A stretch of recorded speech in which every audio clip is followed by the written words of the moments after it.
Bem-vindos a mais um episódio do Momento RPPS, podcast feito especialmente para você dos RPPS pelo Brasil. Eu sou o Jonathan Cardoso, especialista em investimentos do Banco do Brasil. E no episódio dessa segunda-feira, 15 de setembro de 2025, vamos falar sobre os principais pontos que foram destaque na semana passada, no Brasil e no mundo.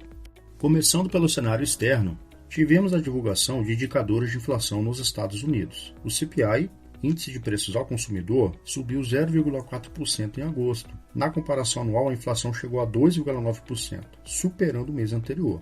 O núcleo do CPI teve alta mensal de 0,3% e chegou a 3,1% na base anual, mantendo-se estável e dentro das expectativas do mercado. Já o PPI, Índice de Preços ao Produtor, caiu 0,1% em agosto, abaixo das expectativas. Na comparação anual, o PPI avançou 2,6%.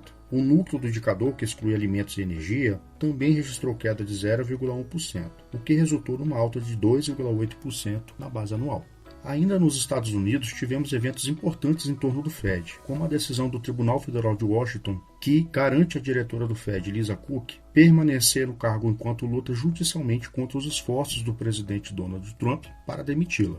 Tivemos também a decisão do Comitê Bancário do Senado, que aprovou a indicação de Stephen Milgram, ex-conselheiro econômico de Donald Trump, para o cargo de dirigente do Fed. Na Europa, tivemos a decisão do Banco Central Europeu de manter a taxa de juros em 2% ao ano. Na China, os dados da balança comercial desaceleraram em relação ao número anterior. As exportações cresceram 4,4% em agosto, na comparação anual, enquanto as importações avançaram 1,3%.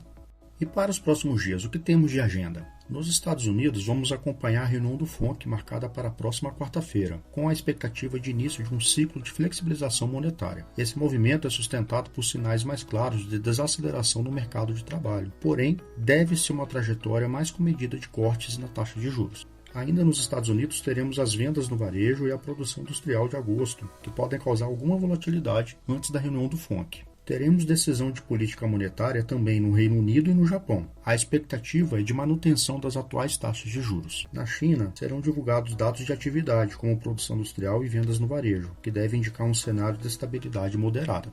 Diante das expectativas para o início de cortes nas taxas de juros nos Estados Unidos, esperamos que a semana seja marcada pela queda das taxas dos Treasuries, acompanhada pela desvalorização global do dólar e alta nas bolsas. E no Brasil, como foi a semana? No Brasil, o presidente Lula liderou a reunião virtual da cúpula do BRICS com o objetivo de discutir o tarifaço imposto pelos Estados Unidos. No campo interno, o governo publicou medida provisória que libera 12 bilhões para a renegociação de dívidas de produtores rurais afetados por secas e enchentes, com foco especial ao Rio Grande do Sul. A Câmara aprovou urgência em projeto de lei que retira do limite do arcabouço fiscal as despesas temporárias de saúde e educação financiadas pelo Fundo Social e por empréstimos internacionais. Essa medida busca evitar a compressão dos gastos discricionários e garantir recursos extras para as duas áreas. Quanto aos indicadores, o destaque foi a deflação de 0,11% em agosto. Com isso, o IPCA acumula alta de 3,15% no ano e 5,13% nos últimos 12 meses. O Boletim Macrofiscal revisou para baixo a projeção de crescimento do PIB em 2025, de 2,5% para 2,3%, refletindo efeitos da política monetária restritiva e do cenário externo. Para 2026, o crescimento se mantém em 2,4%, indicando uma retomada gradual da atividade econômica. Já a estimativa de inflação foi levemente ajustada para baixo em 2025. Para 2026, a expectativa é de 3,6%, sugerindo convergência para o centro da meta nos anos seguintes. E qual a agenda para essa semana no Brasil? No cenário internacional, os agentes ficarão atentos à reunião do FONC, não apenas à decisão, mas também ao comunicado e entrevista de Powell após a decisão. No campo da política comercial, os investidores seguem acompanhando as investigações dos Estados Unidos sobre as práticas comerciais brasileiras e os possíveis desdobramentos relacionados à aplicação da Lei de Reciprocidade Econômica contra os Estados Unidos. No âmbito político, a expectativa é de que a agenda econômica só comece a avançar no Congresso na última semana do mês, com atenção especial para as medidas compensatórias do IOF, a proposta de isenção do IR para quem ganha até R$ 5.000 por mês e a regulamentação da reforma tributária. Na agenda doméstica, o principal destaque será a reunião do Copom, com expectativa de manutenção da taxa Selic em 15% ao ano e um discurso conservador por parte do Banco Central. Quanto aos indicadores, teremos como destaque IBC-BR de julho, IGP-10 de setembro e a PNAD contínua de julho. Diante desse cenário, os ativos domésticos devem acompanhar o movimento externo, com o dólar se enfraquecendo frente ao real, em linha com os pares emergentes e refletindo o diferencial de juros. A curva de juros deve perder prêmios na esteira da queda do dólar e das taxas dos Treasuries.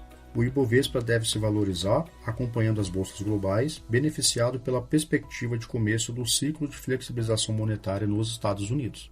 E como tudo isso impactou na nossa busca pela meta atuarial? O cenário de manutenção da Selic em patamar elevado e a tendência de queda mais consistente da inflação continua trazendo retornos atrativos em investimentos atrelados ao CDI. Fundos de renda fixa enquadrados no artigo 7.3a permanecem no foco, como o BB Renda Fixa Perfil, BB Renda Fixa Institucional e o BB Renda Fixa Corporate Bancos, que foi aberto recentemente para o público RPPS. Ambos têm liquidez diária e retornos consistentes acima do CDI. Destacamos ainda o fundo BB Espelho Regia Institucional Equilíbrio 30, fundo de crédito privado enquadrado no artigo 75B. E aí, ficou interessado nas alternativas que falamos? Então não deixe de agendar uma reunião com a nossa assessoria e assim ter uma análise personalizada para ajudá-los na gestão dos seus recursos. Foi um prazer ter a sua audiência nesse episódio do Momento RPPS. Você tem sugestões de temas para conversarmos aqui? Manda pra gente, fale com seu gerente de governo ou seu especialista de investimentos no BB. Então é isso, até semana que vem, Descomplicando o Mundo RPPS. Até mais, pessoal! Conforme padrões da Anbima e aderentes às resoluções da CVM, seguem avisos obrigatórios antes da decisão de investimentos. Leia o prospecto e regulamento dos fundos antes de investir. Rentabilidade passada não representa garantia de rentabilidade futura. Fundos de investimento não contam com cobertura do FGC, do gestor ou administrador. Para avaliação da performance de um fundo de investimento, é recomendável a análise de no mínimo 12 meses.